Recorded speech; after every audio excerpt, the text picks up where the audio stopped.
Chapter 3. Moses and the Burning Bush. One day Moses was tending the flock of his father-in-law Jethro, the priest of Midian. He led the flock far into the wilderness and came to Sinai, the mountain of God. There, the angel of the Lord appeared to him in a blazing fire in the middle of a bush. Moses stared in amazement. Though the bush was engulfed in flames, it didn't burn up. "This is amazing," Moses said to himself. "Why isn't that bush burning up? I must go see it."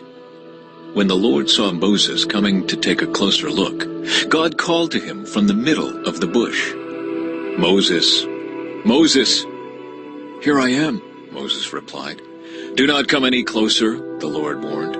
"Take off your sandals, for you are standing on holy ground. I am the God of your father, the God of Abraham, the God of Isaac, and the God of Jacob." When Moses heard this, he covered his face because he was afraid to look at God. Then the Lord told him, "I have certainly seen the oppression of my people in Egypt. I have heard their cries of distress because of their harsh slave drivers. Yes, I am aware of their suffering, so I have come down to rescue them from the power of the Egyptians and lead them out of Egypt into their own fertile and spacious land. It is a land flowing with milk and honey, the land where the Canaanites, Hittites, Amorites, Perizzites, Hivites, and Jebusites now live. Look, the cry of the people of Israel has reached me, and I have seen how harshly the Egyptians abuse them. Now go, for I am sending you to Pharaoh. You must lead my people Israel out of Egypt." But Moses protested to God, "Who am I to appear before Pharaoh? Who am I to lead the people of Israel out of Egypt?" God answered, "I will be with you, and this is your sign that I am the one who has sent you. When you have brought the people out of Egypt, you will worship at this very mountain." But Moses protested, "If I go to the people of Israel and tell them, 'The God of your ancestors has sent me to you,' they will ask me, 'What is his name?' Then what should I tell them?"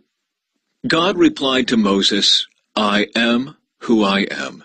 Say this to the people of Israel, 'I am has sent me to you.'" God also said to Moses, "Say this to the people of Israel, 'Yahweh, the God of your ancestors, the God of Abraham, the God of Isaac, and the God of Jacob, has sent me to you.' This is my eternal name, my name to remember for all generations. Now go and call together all the elders of Israel. Tell them, 'The Lord, the God of your ancestors, the God of Abraham, Isaac, and Jacob, has appeared to me. He told me, I have been watching closely, and I see how the Egyptians are treating you. I have promised to rescue you from your oppression in Egypt. I will lead you to a land flowing with milk and honey, the land where the Canaanites, Hittites, Amorites, Perizzites, Hivites, and Jebusites now live. The elders of Israel will accept your message.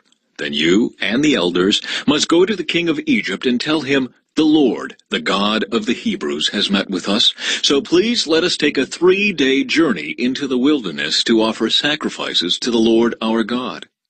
But I know that the king of Egypt will not let you go unless a mighty hand forces him.